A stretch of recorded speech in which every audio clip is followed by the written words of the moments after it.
मैं प्रवीण आज गांव परवास में पहुंचे हैं।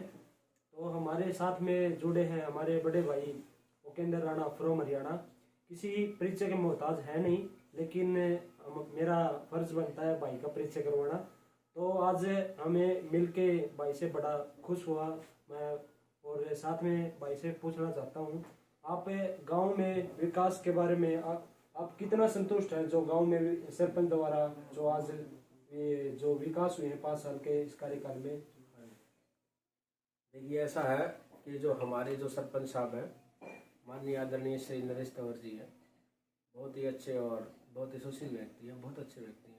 यानी कि एक सरपंच तो बाद में है, लेकिन एक धार्मिक भी और बहुत मतलब अच्छे हैं, 36 बिरादरी को साथ लेके चलने वाले व्यक्ति हैं।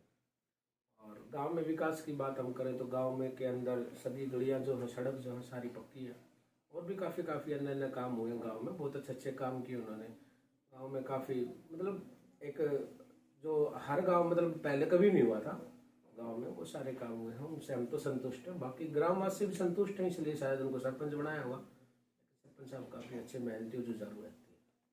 तो भाई साहब, ऐसे कौन से कार्य बचे हुए हैं जो गांव में अभी तक नहीं हुए हैं, जो सुविधाएं अभी चाहते हैं आप गांव में? देखिए, गांव में अभी क्या है कि हमारी काफ़ी चीज़ें हैं गांव के अंदर। देखो, गांव तो 36 बिरादरी का है, लेकिन गांव के अंदर जैसे धर्मशालाएँ बनी थी हमारी अभी, जैसे राजपूत धर्मशाला भी है, अम्बेडकर जी की धर्मशाला भी है, काफ़ी और भी धर्मशालाएँ उनका पूर्ण रूप से मतलब, और तो काफ़ी धर्मशालाएँ जो उनके अंदर मतलब कमरे बने हुए हैं।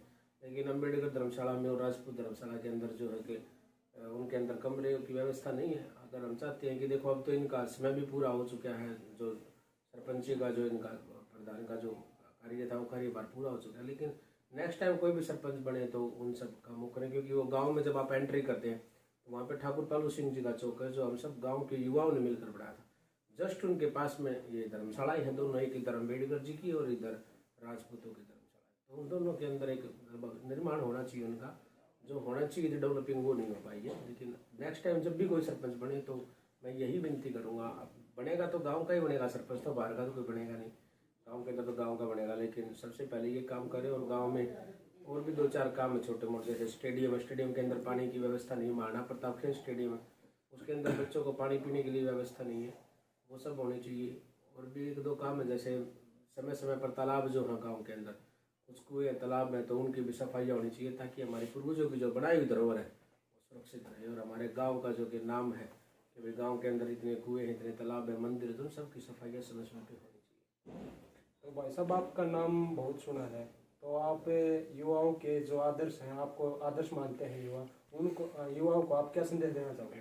देखिए, 2 तरह की बात होती है, कोई आदर्श भी मानता है तो कोई भाई गाली भी देता होगा। सभी तरह के लोग संतुष्ट तो लोग भगवान से भी नहीं है, लेकिन जो अपना मानते हैं, मैं उन सबसे यही कहना चाहता हूँ कि हमारा जो समाज है वो 36 बिरादरी को साथ लेके चलने वाला समाज है। लेकिन जब कोई एक क्रिया की प्रतिक्रिया होती है, जब कोई हमारे ऊपर अगर कोई कटाक्ष किसी प्रकार से जाती है, तो मेरी स्वयं जाती है, अगर उसके ऊपर कोई अनर्थ कोई गलत बोलता है तो उसका जवाब हमें देना चाहिए।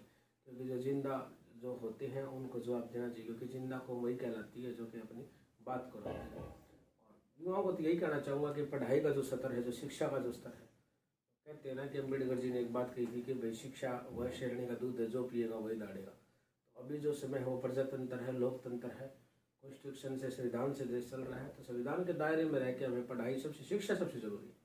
युवाओं को शिक्षा ग्रहण करनी चाहिए, पढ़ाई करनी चाहिए। शिक्षा का एक बड़ा महत्व है, क्योंकि अभी साथ साथ में जैसे हमारी जो है, हमने तलवारों से बहुत सारी जंगें जीती हैं, तो अभी जो समय है वो पढ़ाई से ही, शिक्षा से ही हम जीत सकते हैं। तो तलवार के साथ साथ में जो है कि कलम को भी साथ लेना अति आवश्यक है।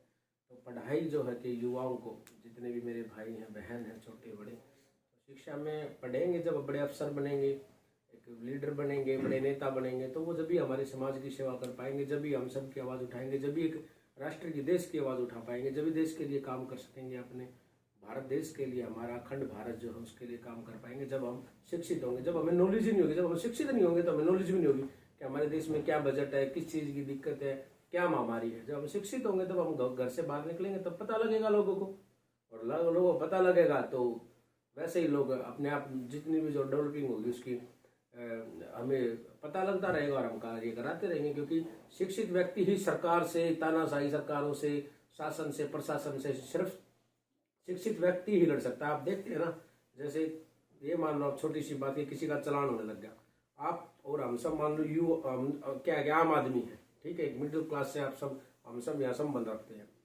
आपका और हमारा चलान हो जाएगा, लेकिन आप देखना कभी भी जल्दी ही एडवोकेट का कभी चलान नहीं होता, क्योंकि वो पढ़ा लिखा है, वो शिक्षित है। तो शिक्षित जो व्यक्ति होता है उसका कभी भी आनंद नहीं होता।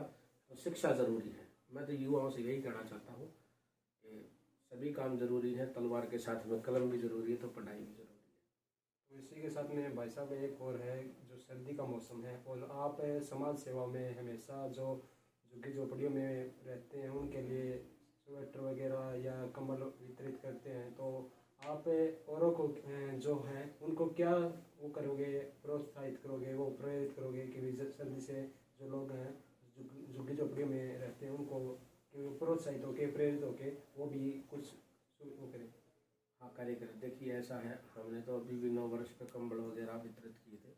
अभी भी हमने जो है कि जो छोटे छोटे बच्चे होते हैं जो 10 साल से कम उम्र के, जैसे आप ईंटों का जो भट्ठा होता है उस पर आप जाओगे, जो मजदूरों के जो कारीगर होते हैं उनकी क्या है कि वो काम, वो बेचारे इतनी दिहाड़ी मजदूरी उनकी होती नहीं है, तो उनके बच्चे मेरे को हमारे साथी हैं, तो उन्होंने बताया कि भाई साहब वहाँ पे बच्चों के ना जूते नहीं हैं, तो इतनी ठंड में तो जो जूते हैं मोजे डालते हैं उसमें भी ठंड लगती है, तो उनके लिए हमने दिल्ली से जूते मंगवाए हैं। तो भाई उन बच्चों के लिए मंगवाए हैं, और स्वेटर वगैरह और काफ़ी चीज़ें, गर्म वस्त्र जो है कि कंबल वम्बल होंगे वो भी और भी वितरित करेंगे अभी मकर संक्रांति को ही। तो मैं सभी से कहना चाहता हूँ कि जो सबसे अभी जो मकर संक्रांति आएगी अभी 2-4 दिन के बाद में जो आएगी, वैसे करने को कभी भी कर दो, लेकिन बात ये कि दिखावा नहीं होना चाहिए ज़्यादा। लेकिन हाँ, ये भी जरूरी है कि हम सोशल मीडिया वगैरह पे अगर आप फोटो डालते किसी चीज़ करते हैं तो लोग उससे प्रोत्साहित होते हैं, उससे उनका उत्साह बढ़ता है, उनको प्रेरणा मिलती है कि हमने भी ये कार्य करना चाहिए, लेकिन मदद करनी है, किसी के ऊपर एहसान नहीं करना है।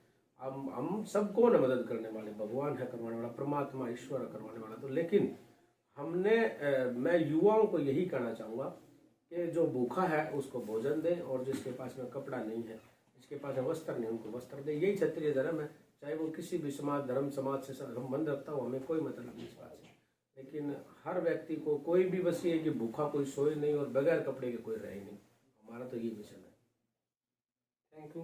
हमारी वीडियो को देखते रहिए और हमारा चैनल सब्सक्राइब करें और लाइक करें। और ये जो अपना ये जो चैनल है ये भाई का है, इसका क्या नाम रखा है आपने? Voice of Bhiwani. Voice of Bhiwani. तो ये अपने भाई हैं, तो इन भाइयों का क्या है कि इन्होंने अभी शुरुआत करी है, तो मैं सबसे जितने भी अपने भाई उन सबको गुजारिश करता हूँ, हाथ जोड़ के मेरा निवेदन है कि इनको लाइक कमेंट और सब्सक्राइब करें, कि जितने भी श्रोता हैं ज़्यादा से ज़्यादा बढ़े और अपने भाइयों को प्रोत्साहित करें, ताकि ये आने वाले समय में हम सब की एक आवाज़ बढ़े और अपने भिवानी शहर के लिए एक अच्छा कार्य करें, ताकि इनको भी ये लगे, ताकि जब आप इनको ज़्यादा प्यार प्रेम दोगे तो उतना ही ज़्यादा काम करेंगे। तो इन सब की मदद करें ताकि इनका उत्साह जो है कि बढ़ता रहे, हौसला अफजाई होता रहे। तो आप सब इनकी मदद करें।